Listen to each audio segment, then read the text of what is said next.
Despertar Espírita, uma reflexão sobre o sentido da vida. Está começando mais uma edição do programa Despertar Espírita, aqui na TV Diário, também nas plataformas digitais, contando sempre, é claro, com a sua companhia, com a sua audiência, com a sua interatividade. Na companhia do Jorge Brandão, do Diógenes Chaves, da Márcia de Fô, e os que nos acompanham, né, com maior frequência já notaram que há uma mudança hoje na composição da bancada, né? Normalmente dois do lado de lá e dois do lado de cá, mas hoje nós temos uma companhia muito especial, médico vice-presidente da Associação Médica Espírita de Santa Maria, Adair Marques, um médico dos mais conhecidos, dos mais reconhecidos, né? E um espírita de muito estudo, de muita sabedoria e palestrante espírita, né? Palestrante como espírito e palestrante espírita, né? E hoje nos dando a alegria aqui da sua... É uma honra para mim estar aqui no programa com vocês. Muito obrigado pelo convite. O assunto, né, não poderia ser outro aqui com a presença do Dr. Adair Marques, que é saúde e espiritualidade. Espiritualidade e saúde. O Jorge Brandão, tradicionalmente, ele faz aqui a introdução, né, dos nossos assuntos. E eu peço ao Brandão, então, que repita esta tarefa hoje também para a gente aproveitar, né, o conhecimento, a experiência, a sabedoria do Dr. Adair Marques. Bom, é uma honra para nós tê-lo aqui, Dr. Adair, com o seu conhecimento, com o seu histórico de trabalho na doutrina espírita, né, consolando e confortando corações aí durante tantos anos, né? Eu tenho assistido, já assisti entrevistas suas, né? Já participamos de programas juntos, né? E eu vou fazer duas observações aqui, que após os colegas, se o senhor quiser comentar, seria muito interessante. Eu gostei muito quando o senhor fala que o cérebro é a oficina da alma. Isso é um termo que eu acho que o senhor cunhou, esse termo aí, que eu achei... Não, o termo não é meu. Acredito que foi o Emmanuel que falou sobre isso e que deu essa definição do cérebro. Então as pessoas têm assim uma ideia de que os nossos sentimentos, as nossas emoções, os pensamentos nascem no cérebro material, nos neurônios. E nós entendemos de uma forma um pouco diferente, que as ideias, os pensamentos, principalmente os sentimentos, nascem na mente do espírito, portanto, fora do cérebro. E depois se reflete sobre o cérebro, que então libera seus neurotransmissores e tal coisa, e aí o corpo todo reage. Então, na verdade, quem comanda o cérebro é a alma. Então, é bem como se diz, o cérebro é a oficina. Quem controla, o mecânico que controla ali é a alma. É como se, na linguagem informática, o cérebro é o hard, a parte física, e a alma é o soft, que é o programa que toca aquilo ali, né? E é na combinação dos dois é que o efeito aparece. Né? Então, realmente, a expressão não é minha, foi copiada e achei muito bonita e uso frequentemente, né, essa expressão. E é a mais pura realidade, dentro daquilo que a gente entende hoje. E a segunda pergunta, antes de passar para os colegas, é a questão: até que ponto as nossas virtudes e os nossos defeitos interferem juntamente com os nossos pensamentos na saúde física e mental. Mas eu vou deixar eles fazer um comentário para depois o senhor entrar nessa. Diógenes, Márcia, Diógenes. Esse assunto é muito interessante, assim, e ele está sendo urgente, né? Da gente conseguir expandir esse olhar, né, diante do cérebro, diante do ser humano, dessa força inteligente que nós temos e que pouco conhecemos, né? E o que o senhor falou do cérebro, né, não é o cérebro que produz a mente, né, mas é a mente que faz o cérebro funcionar. Né? E a gente entende que matéria não produz inteligência. A gente sabe que matéria não vai produzir subjetividade, mas a subjetividade manipula a matéria. Então é um pensamento que invertido, né, pelo senso, a gente costuma ver diferente, mas a psicologia também, né, ela entende isso, a neurociência ainda resiste um pouco nisso, né, e até seria interessante a gente ouvir o senhor depois esse fato de se o nível de resistência ainda que existe, né, por acreditar que o cérebro ainda produz tudo isso, né, produz a subjetividade, produz movimentos inteligentes, né. Essa mudança de paradigma é uma coisa moderna, não é, Jorge? Então, há uns tempos atrás, nós todos éramos muito materialistas, mecanicistas, que, aliás, é um modelo que orienta as escolas médicas no mundo ocidental. A nossa, por exemplo, onde eu me formei, tem essa visão assim muito mecanicista, materialista. Não leva muito em consideração os aspectos espirituais que sempre estão ligados, principalmente à questão da doença, né? Eu sei que tu, como psicólogo, né, entende até mais profundamente que eu as questões dos sentimentos e das emoções humanas e o quanto isso interfere sobre o nosso equilíbrio do corpo, né? Então foi quando eu estudei mais a questão dos florais de Bach, e o Edward Bach é um médico inglês que na década de 30 criou o chamado sistema terapêutico dos florais de Bach. Na verdade, o Bach era espírita, ele era homeopata, criou medicamentos homeopáticos que até hoje a gente usa, né? Mas depois ele abandonou tudo e resolveu se dedicar mais a esse estudo das essências florais. E ele partiu de um princípio muito interessante, que dá para simplificar assim, Bisonho. Dizia ele, todas, não algumas, todas as doenças são determinadas a partir dos nossos defeitos da alma. E a partir desses defeitos, Bisonho, que a maioria de nós temos, é que se fragiliza o nosso sistema energético e físico, e aí o corpo adoece, né? Então ele dizia, os defeitos que eu tenho, alguns, o Bisonho deve ter alguns, a Márcia também, era o medo, a saudade, a preocupação, insegurança, os ciúmes, insegurança, a inveja, as mágoas, os ódios, os rancores. Então o Bach desfiava 38 defeitos que a gente pode ter. Só medo são 7 tipos diferentes. Então, e a partir desses defeitos que estão na alma da criatura, estão na mente do espírito, é que se desequilibra o nosso corpo e aí determinados órgãos se tornam vulneráveis à ação de um outro fator de agressão qualquer. Essa era a ideia dele, né? Que, portanto, algo assim, essencialmente psicossomático. A coisa começa lá em cima e depois explode aqui embaixo a nível de corpo. A gente já estudava isso na medicina convencional, né? Então, eu era estudante ainda de medicina, isso já faz mais de meio século, né? E os professores diziam que determinadas doenças, como, por exemplo, uma gastrite, uma úlcera de estômago, uma úlcera do duodeno, é muito mais frequente em pessoas tensas, nervosas, preocupadas, do que nas pessoas que são mentalmente bem equilibradas. Não se sabia na época por que isso era assim. Mas geralmente o que tem gastrite, tem úlcera, é uma pessoa assim preocupada, tal, acelerado, e então não se tinha uma explicação razoável para isso. E depois, mais tarde, estudando a medicina tradicional chinesa, que eu fui encontrar ali uma explicação interessante. Então, na medicina chinesa, na acupuntura, eles entendem que existem linhas de canais de força no nosso corpo, os chamados meridianos de acupuntura. Então, esses meridianos, por eles circula a energia vital, que o chinês chama de energia Qi, mas é energia vital, a mesma que o Hahnemann falava.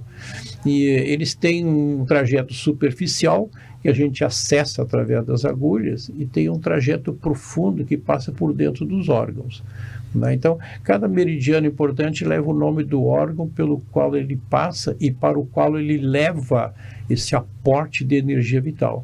Então, tem o meridiano do estômago, o meridiano do coração, do fígado, do baço, do intestino delgado, intestino grosso, são 12, né?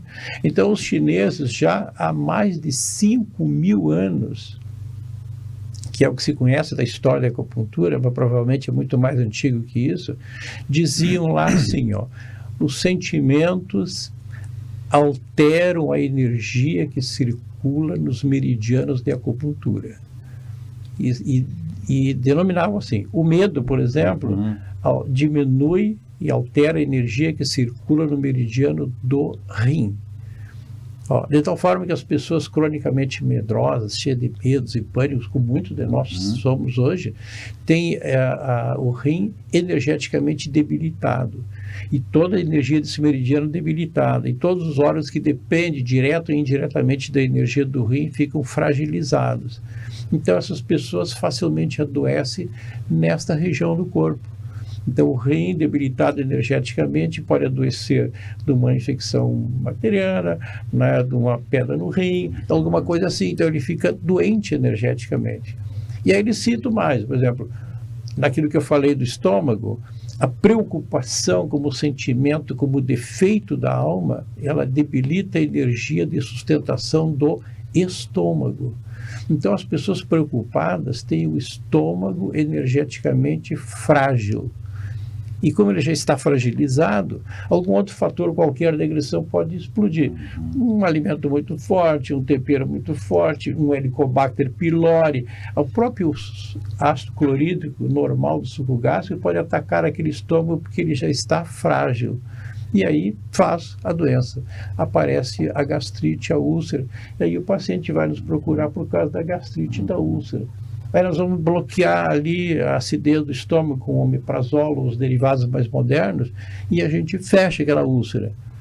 Mas ficamos sempre com aquele medo. Se eu tirar o remédio, esse cara continua sendo tenso, nervoso, preocupado, vai recidivar a úlcera. O problema está lá. Então a gente vai sempre, toma mais um pouquinho, dá para parar, não estou sentindo mais nada, não tem, posso comer de tudo, tomo uns tragos, não tem nada. Dá para parar com o remedinho aquele? E o médico esperto diz, não, vamos fazer o seguinte, toma mais um pouco aí, empurrando mais para lá, porque se eu parar o cara recidiva, porque ele não mudou a cabeça dele. Então o dia que ele deixar de ser uma pessoa, Diógenes, preocupado, estressada e tal, aí posso tirar o remédio, não tem mais problema.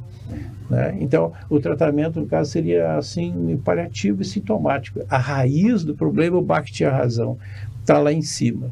E eu sempre digo que o futuro da medicina está na psicologia. Olha é só. Lá que tem que mudar. Márcia, Se conseguir convencer o cara de ter que mudar lá em cima, muda tudo aqui embaixo. Essa pergunta que o Jorge iniciou e o Diógenes também coroou ela ali, era mais ou menos o que eu estava pensando também. A gente não combinou isso, mas estávamos na mesma linha de sintonia, né?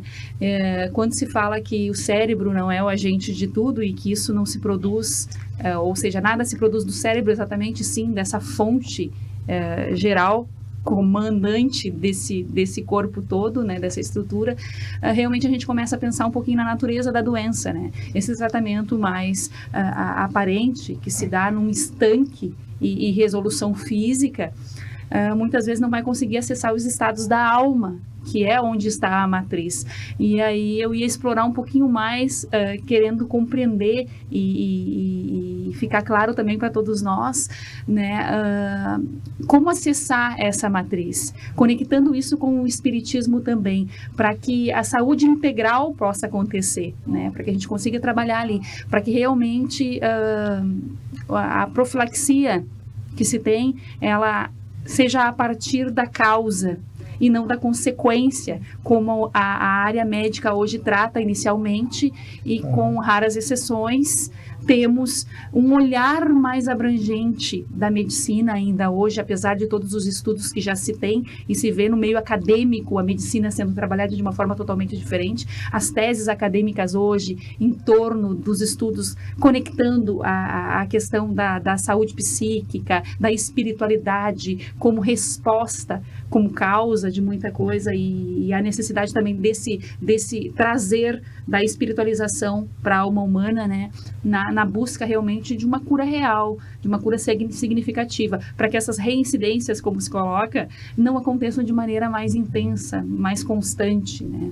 Então, realmente, esse mudar de olhar, eu acho que é o desafio maior. Eu entendo a tua questão, assim, ó, nós, como médicos, como terapeutas, temos também o compromisso de chamar a atenção do paciente para esse aspecto, né? Então, no momento que tu faz a entrevista e faz o diagnóstico, que seja por ressonância, pelo que for, né? E tu consegue perceber o problema profundo, emocional que está lá adiante, tu tem que lembrar ele disso aí. Tem que chamar a atenção do paciente, esclarecer para ele reconhecer onde está o seu erro, né? É o medo crônico, é a saudade que ele tem que terminar com isso, é o ciúmes exagerado, né? É o ódio que ele tem de uma determinada criatura. Então, enquanto ele não conseguir trabalhar isso lá dentro, tirar isso, ele vai continuar sofrendo desse problema físico aqui. Então, no momento que ele toma consciência de que ele é também o grande responsável pela doença física que tem, ele começa a mudar. Se ele não mudar, ele vai sofrer muito. E não vai tirar proveito da doença que a gente considera como um professor. A doença, na verdade, tem um efeito pedagógico. Ela aparece não por acaso, aparece para chamar a atenção, como dizia o Bach, que tem alguma coisa errada, profundamente errada na sua maneira de ser, né? E de se relacionar com as outras criaturas. E trazer o indivíduo de volta para o caminho da verdade. Então, ele adoece porque tem alguma coisa errada. No momento que ele toma consciência dos seus erros, de atitudes, de pensamentos, das ideias, aí começa a mudança profunda essa. E as religiões e o espiritismo, de modo mais especial, ajuda a pessoa a tomar essa consciência, né, do quanto é importante os sentimentos e as emoções da determinação da doença. E que eles têm que ser substituídos pelas virtudes, né? Então, eu sempre digo que, quando eu faço minhas conversas assim, doutrinárias, que independente das coisas que a gente faz no mundo, meu trabalho, o teu trabalho, o teu, Márcio, nós estamos aqui neste mundo praticamente só por 2 motivos. Só 2. Primeiro, identificar os nossos defeitos.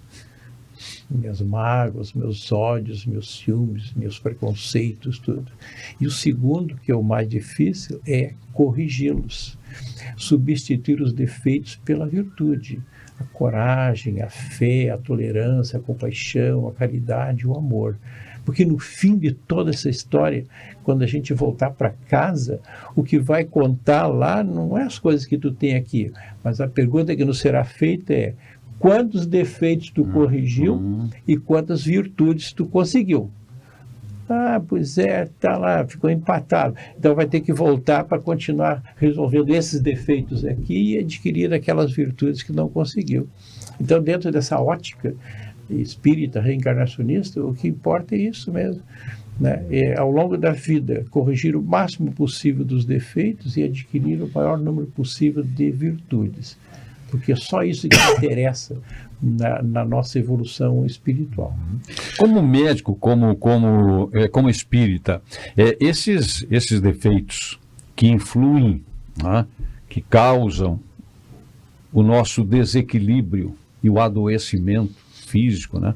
Quanto disso nós trazemos de outras encarnações e quanto disso nós adquirimos nesta encarnação? É muito interessante essa tua pergunta, né? Até o Emmanuel, quando fala sobre isso, né, ele faz um comentário de que as pessoas valorizam muito as situações kármicas, que é isso que vem lá de vidas passadas.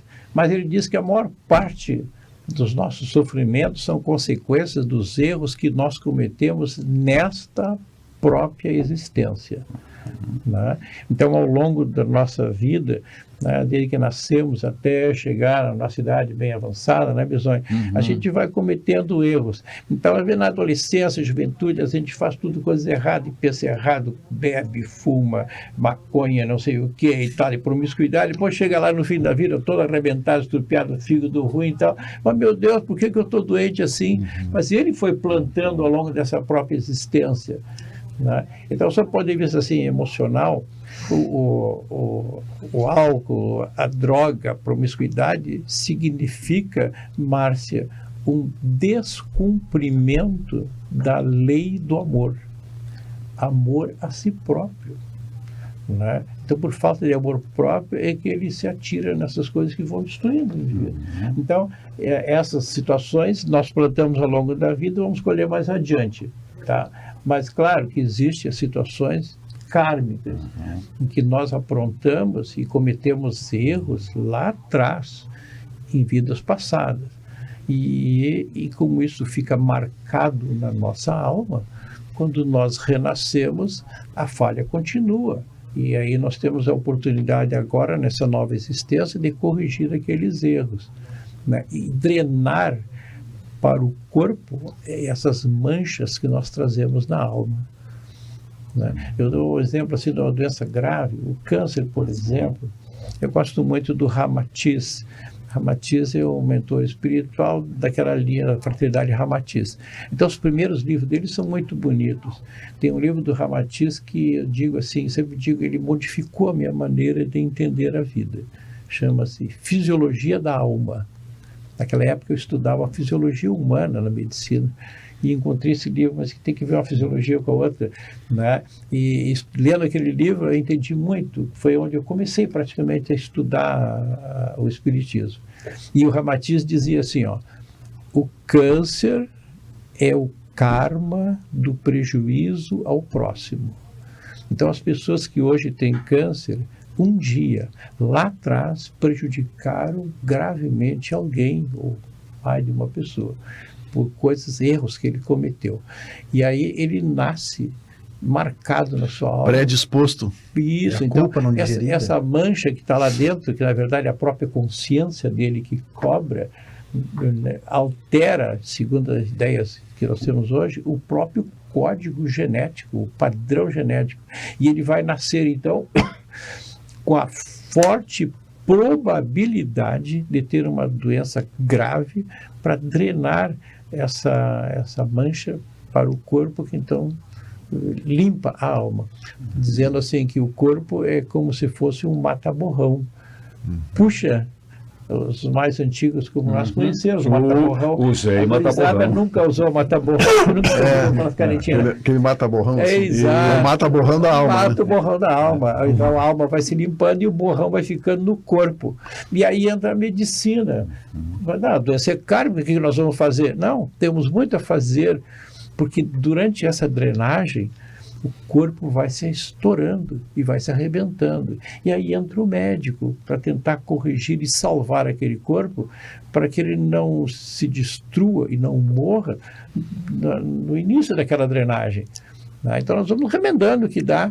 Eu acho que o próprio Ramatiz, o Emmanuel, que diz que o médico é o alfaiate do corpo.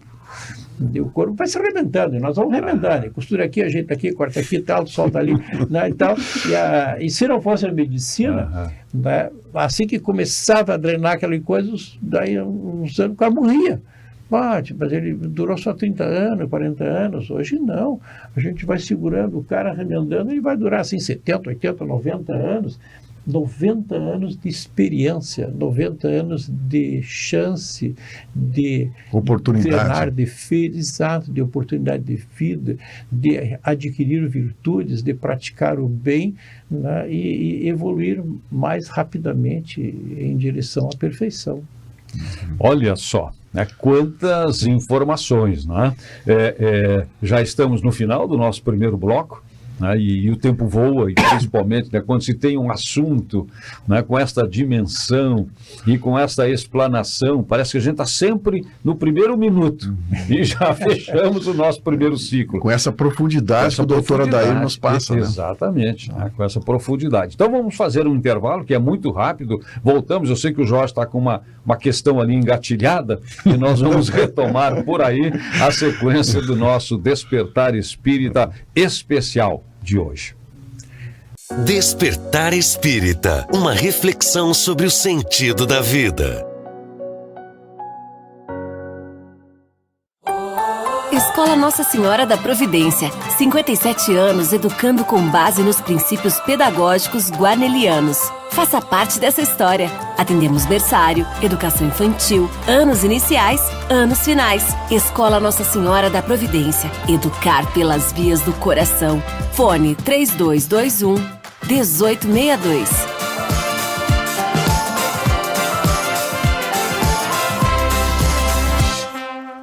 So darling, take my hand, you got to understand, I don't wanna just be friends.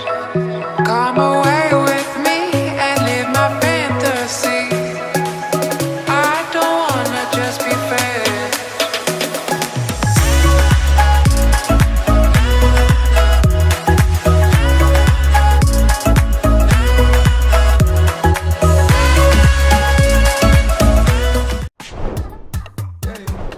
Chegou o Clube D+, o clube de vantagens do assinante do Grupo Diário. Nele, você tem muito mais descontos em restaurantes, lojas, cinemas, academias, farmácias e muito mais. Vem ser mais. Assine agora pelo WhatsApp 55 32 13 7272 ou pelo site do Diário. Clube D+, muito mais vantagens para você. Aos 28 anos, a Della Páscoa Engenharia segue sua trajetória com a missão de oferecer serviços de excelência aos seus clientes, apresentando soluções que possam melhorar a qualidade de vida das pessoas, encurtando distâncias e contribuindo para o desenvolvimento social e econômico de nossa região, através da infraestrutura, tecnologia e sustentabilidade.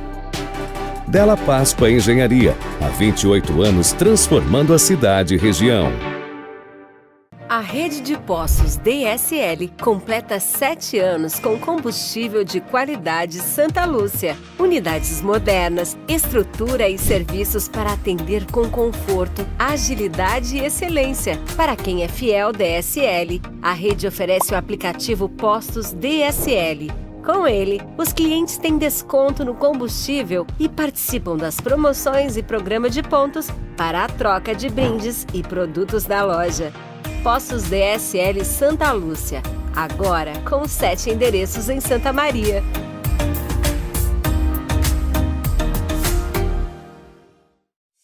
Despertar Espírita, uma reflexão sobre o sentido da vida.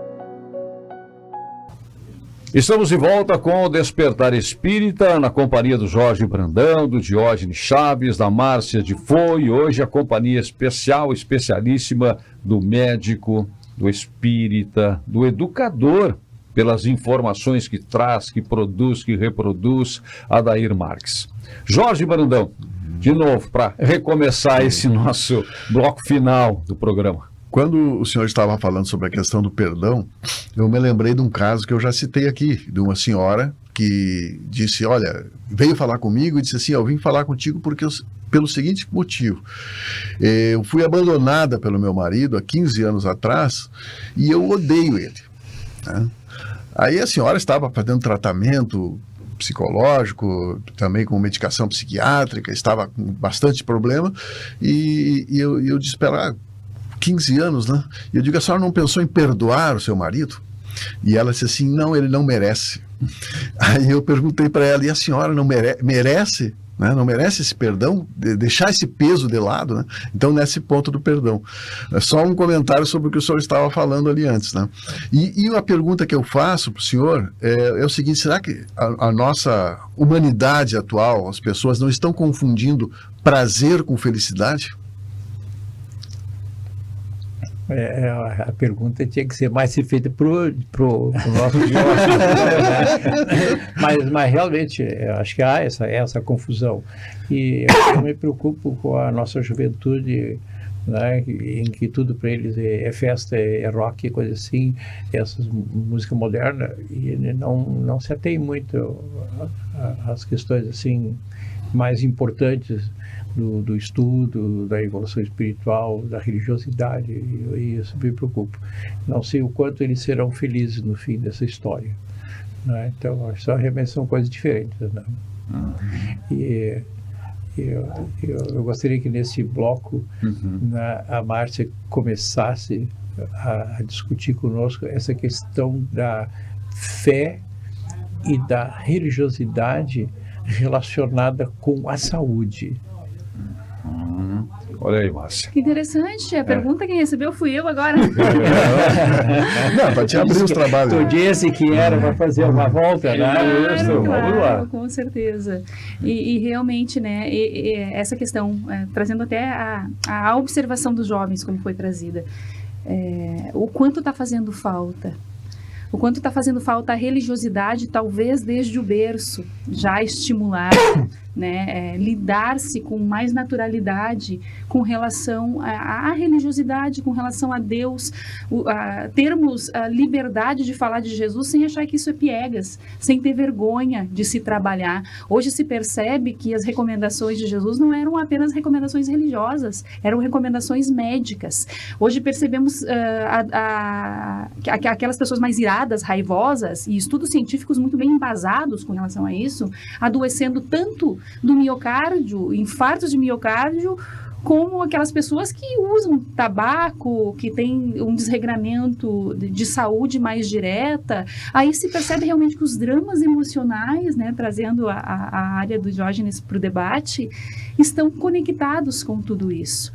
Então, a falta de percepção mais afinada, né, nos desconectando dessa fé mais racional, essa compreensão de que está tudo interligado, realmente se percebe hoje com estudos sérios que tem uma conexão direta com o resultado da doença, né? E é onde eu penso que mais deveremos nos concentrar em trabalhar enquanto espíritas, enquanto trabalhadores de uma causa que busca levar o bem àqueles que estão envolvidos conosco nesse contexto, né? Uma das coisas que eu penso também que é uma finalidade objetiva dessa encarnação é estabelecermos um relacionamento diferente com Deus, que é o que Jesus quis nos mostrar como fazer, né? Essa questão de nos relacionar, cada um em suas particularidades, para que realmente essa saúde integral aconteça. Essa questão da fé, da religiosidade, o Marcelinho, teu cardiologista, fala muito sobre isso, porque inclusive os cardiologistas, a Sociedade Brasileira de Cardiologia já estabeleceu um protocolo na anamnese do paciente para estudar esse aspecto da sua religiosidade. Então eles já observaram, bem como a Márcia falou, e cientificamente, que as pessoas que têm fé, que têm religiosidade, espiritualizadas, que rezam e tal, e que se preocupam com os outros, tal, assim, têm uma qualidade de vida cardiológica melhor, pressão mais equilibrada, colesterol mais nivelado, coração mais sadio, coronários mais desobstruídos, quer dizer, eles são melhores de saúde cardíaca.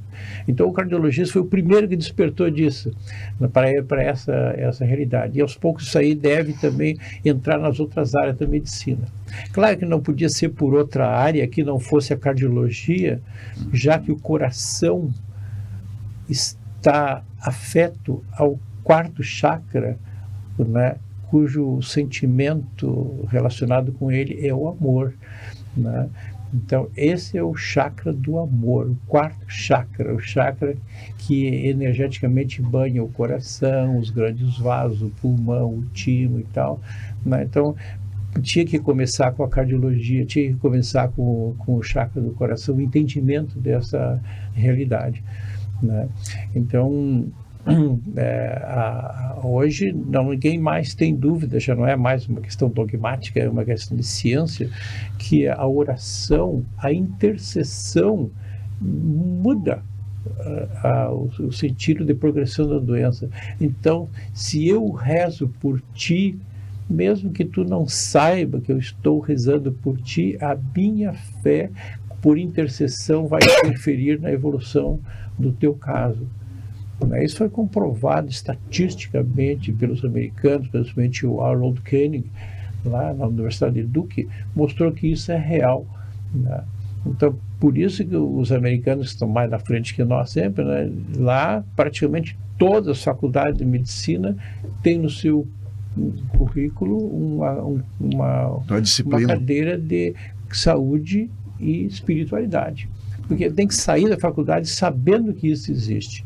E que isso é um instrumento, uma arma que o médico pode e deve usar, né? Ajudar o paciente a desenvolver a sua espiritualidade, a sua fé, a oração, porque isso, se somando ao tratamento do médico, ajuda a recuperar mais rápido a saúde. né? Eu acho que é uma coisa importante, a questão da oração, da fé, da espiritualização. A religião que o sujeito professa não importa. O que importa é o grau de envolvimento dele, a religiosidade. Se ele é católico, se ele é evangélico, se ele é espírita, não vê o caso. O que importa é a fé dele. É isso que faz o resultado final. Deixa eu trazer uma curiosidade pessoal, e até pulo na frente do Diógenes, que seria o próximo aqui, né, na nossa roda de conversa, para aproveitar, né, o conhecimento científico, médico, né, do Dr. Adair, e também o conhecimento psicológico do Diógenes. Eu vou chamar o Diógenes também para essa questão aí, que é uma curiosidade pessoal, que é a respeito, eu li algumas coisas, inclusive preparando algumas palestras espíritas, de repente veio. Mas não é da minha área, né? Eu li, passou, mas me chamou a atenção a questão da glândula pineal. O que ela tem de físico, de científico, de psicológico e de espiritual? A pergunta é para o Diógenes? Para os dois. Tenha bondade. Sabe que a glândula pineal, anatomicamente, ela tem mais ou menos o tamanho de um grão de arroz, localizada no centro da caixa craniana, na base do cérebro, e que nunca foi muito valorizada pela medicina. Sabia-se que lá se produz a melatonina, que é o hormônio responsável por estabelecer os ritmos circadianos, aqueles momentos da menopausa, da adolescência e tal. Então, ela controla essa parte cíclica do nosso organismo. Esse é o aspecto fisiológico, anatômico dela.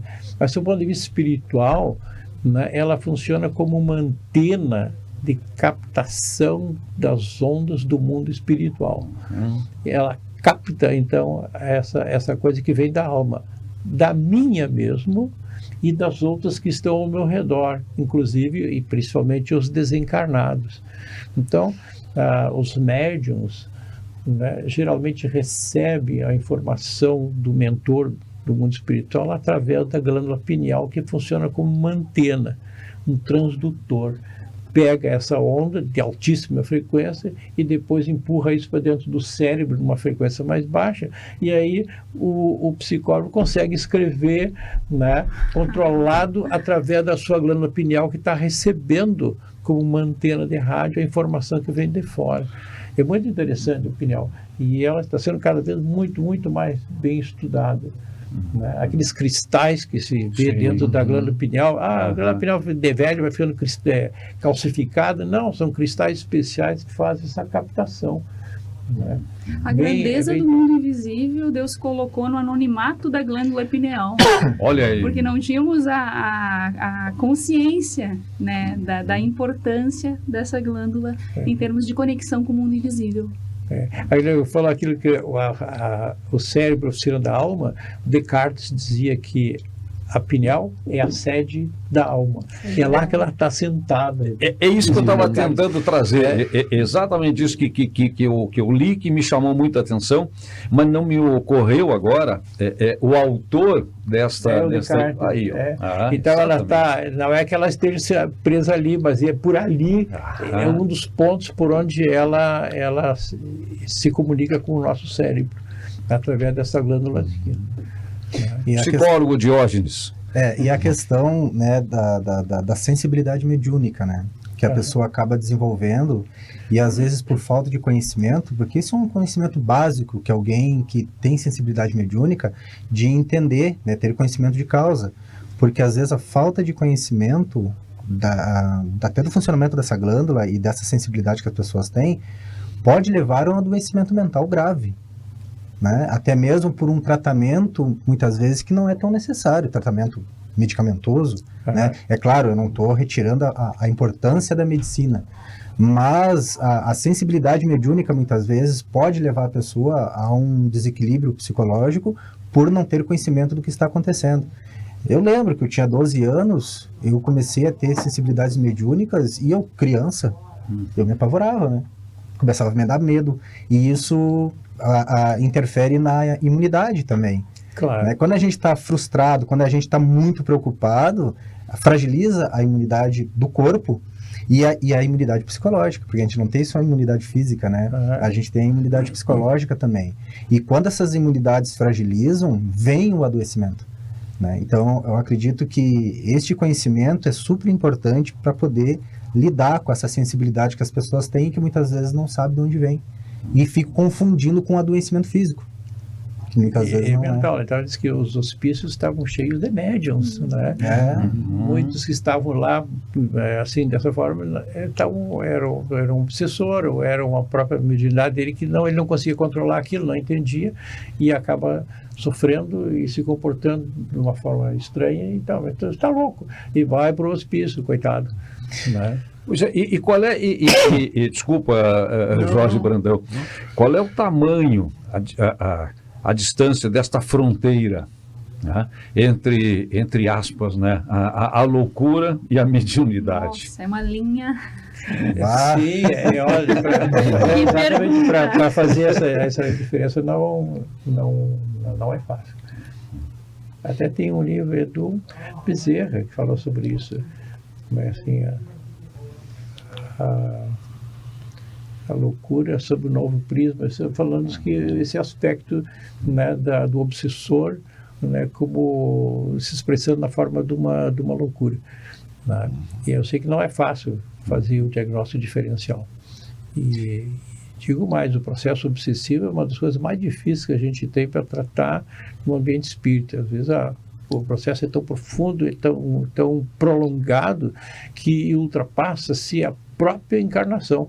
Às vezes a ligação obsessiva vem desde vidas passadas, e agora o cara se encontra de novo aqui e a coisa continua, né? É difícil resolver isso. E como o trabalho, ultimamente, se preza muito pelo trabalho interdisciplinar, né? Porque, por exemplo, Victor Frankl, que a gente gosta muito aqui, ele fala que nós somos seres biopsicoespirituais, né? Que seria corpo, mente e a força inteligente que está por trás. Então, quando a pessoa, por exemplo, me procura na clínica, eu sempre tento prezar por esse triângulo, né? O corpo, a gente não pode... Às vezes a pessoa já vem com um tratamento médico ali, com antidepressivos, estabilizadores de humor e tal. E aí eu vou com muito cuidado nisso, porque a gente não pode excluir a medicina nesse momento, né? Porque muitos dizem assim, vai para a igreja que tu vai tratar a tua depressão. Vai para a igreja que tu vai tratar a tua esquizofrenia. Calma, né? A gente precisa avaliar todas as instâncias ali por causa dessa importância do trabalho multidisciplinar. E que bom, né, que a gente está caminhando para que todos os profissionais da área de saúde mental possam ter um consenso nessa questão da espiritualidade. Porque todo mundo começa a falar meio que a mesma língua, né? Então, até essa é uma observação que eu queria trazer aqui, se o senhor pudesse conversar um pouco sobre isso, desse cuidado que tem que ter, que muitas pessoas às vezes já me disseram isso, né, que abandonam a medicina, o tratamento médico, para fazer apenas o tratamento espiritual. Né? E como que fica uma depressão grave, por exemplo? Uma esquizofrenia, por exemplo, né? Sim. Não, isso que o Jorge fala é extremamente importante, né? O ideal seria que os tratamentos fossem complementares, né? Não se deve abandonar a medicina convencional, né, e tentar buscar apenas o tratamento espiritual ou energético. Então, eu entendo que a doença, mesmo as doenças mentais, elas se estabelecem em 3 níveis. Um nível puramente mental, que é aquilo que o Bach falava, né, os defeitos da alma. Depois o nível energético, que é o que a acupuntura valoriza muito, o desequilíbrio ao longo das linhas de força, dos campos de energia, que é onde trabalha as agulhas de acupuntura. E o terceiro nível é a doença já instalada a nível de corpo físico. Tá? Então ela se estabelece em 3 níveis. Quando o doente chega no nosso consultório, principalmente aqui no Ocidente, ele já está com a doença no 3º nível, está instalada já a nível de corpo. Então aí tem que ser com tratamento sobre o corpo, né? Claro que pode ser complementada com tratamento a nível energético e a nível mental. O bom seria que a doença pudesse ser tratada lá em cima, no primeiro estágio dela, né? Os chineses tratavam a doença de uma forma preventiva a nível energético, faziam o diagnóstico de desequilíbrio energético e antes que ela se instalasse a nível de corpo físico, tratavam o desequilíbrio energético, para evitar que ela chegasse no último nível, Era uma acupuntura preventiva que fazia na história da acupuntura, né? Então, não se deve abandonar, e nós não temos, assim, não está correto. Não, para com isso aqui, vai só tomar passe no centro espírita. Não, tem que ir desmamando lentamente dos tratamentos sobre o corpo físico para evitar um problema mais grave. Tu trabalha nessa área e sabe, né? Por exemplo, os pacientes profundamente deprimidos que podem buscar o suicídio como uma saída, se não tiveram, acho às vezes, uma medicação pesada em cima, nós perdemos o paciente, né? Então, depois dá para ir retirando, à medida que ele vai melhorando sobre o seu aspecto mental. E claro que a religiosidade, o entendimento da vida espiritual ajuda muito. No momento que ele tomar consciência disso, da importância de valorizar a vida, do erro que é destruir a própria vida, aí ele não vai mais fazer uma coisa dessas. Então, aí conseguimos salvar o paciente profundamente, né? Brandão. Então, realmente o assunto hoje nós não vamos conseguir fazer só uma pincelada aí, porque realmente é bastante profundo, né?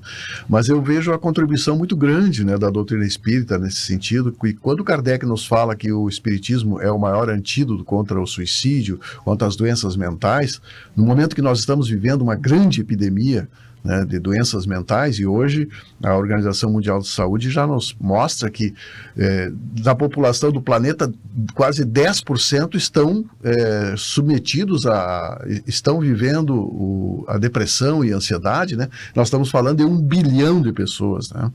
E a espiritualidade, o espiritismo, ele nos dá essa condição de entender, né, o que estamos fazendo aqui, por que estamos aqui, nos dá um sentido e um propósito, que é muito importante, né?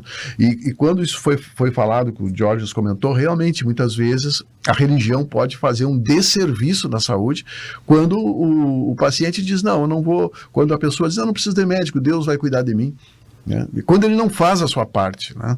Então, nós precisamos, como disse hoje, a medicina, ela precisa ser integrativa, e nós precisamos cuidar de todos os aspectos, né? E acho que o futuro da medicina está nisso aí, né? Eu acredito que as novas gerações de médicos vão ter essa consciência, né, que não é só a questão do corpo físico, nós temos que trabalhar junto com o paciente essa parte mental e emocional, a parte espiritual dele, para fazer um tratamento completo.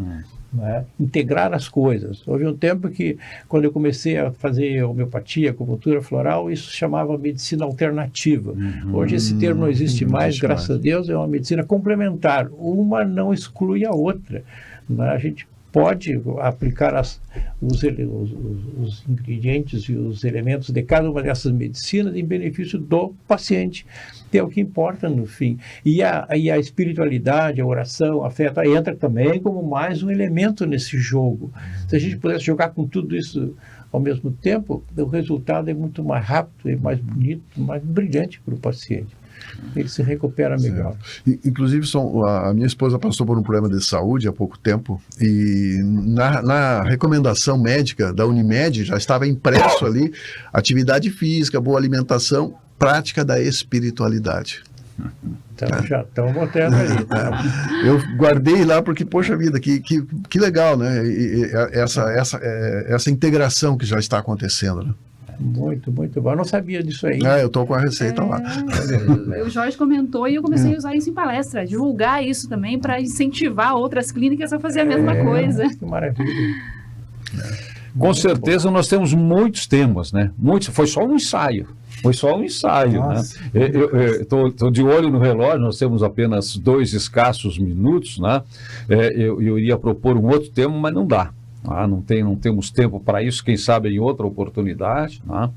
Mas com a concordância dos parceiros tradicionais aqui desse nosso encontro, gostaria de deixar, né, então, esses 2 minutos finais para o Dr. Adair, fazer alguma recomendação, trazer alguma informação que não tenha sido hoje abordada e que futuramente a gente pode ampliar num próximo encontro.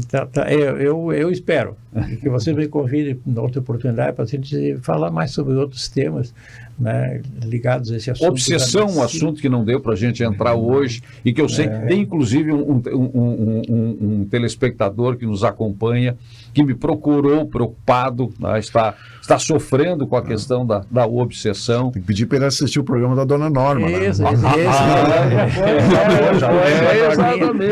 Exatamente. A Márcia que entende mais isso aí. Está disponível, né? Tá Está disponível, exatamente. Doutora Adair. Eu quero agradecer a vocês, né, colegas da mesa aqui, o convite que me fizeram e a oportunidade de falar sobre um tema que eu gosto muito e que é a minha vida, né?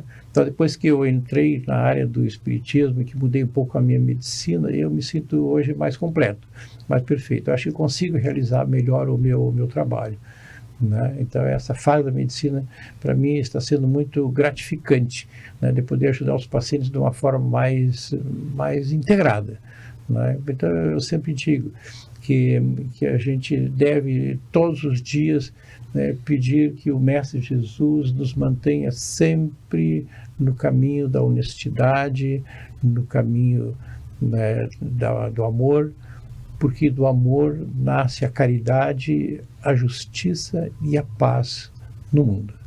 Obrigado, Pradão, obrigado, Márcio, Diógenes, né, pelo convite que me fizeram.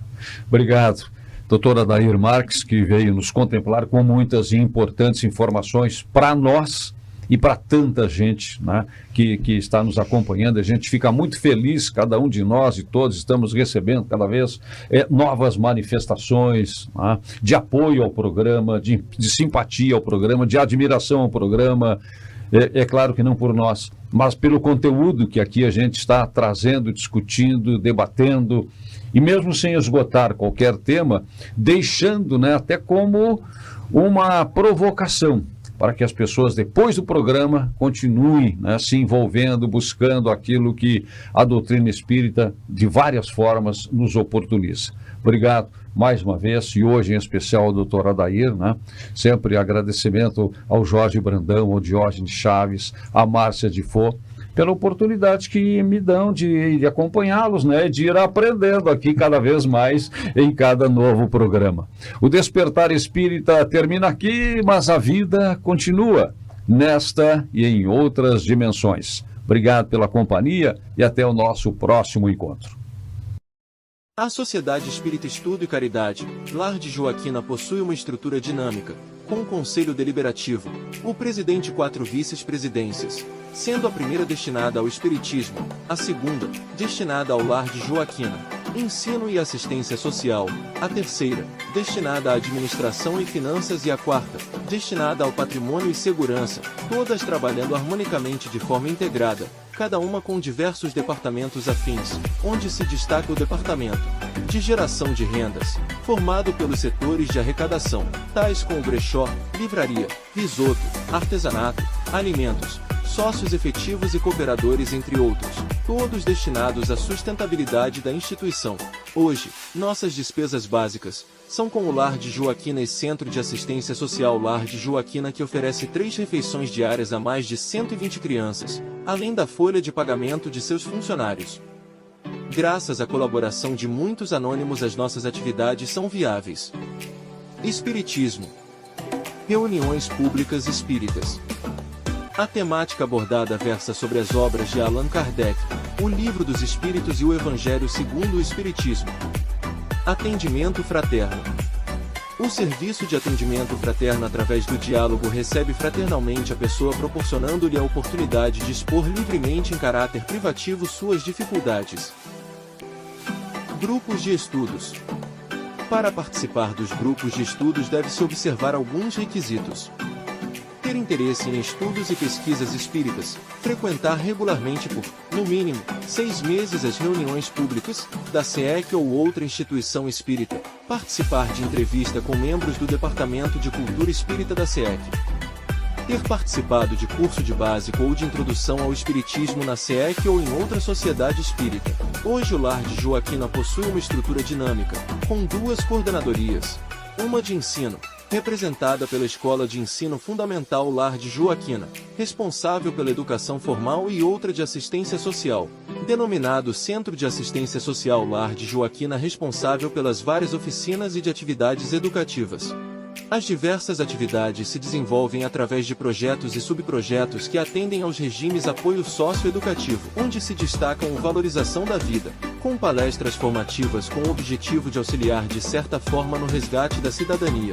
Todas as atividades são oferecidas de forma gratuita aos alunos e familiares, com a colaboração de um grande número de profissionais voluntários que se acham envolvidos na orientação e realização das tarefas nas diversas áreas de atuação, além de estagiários e funcionários da entidade.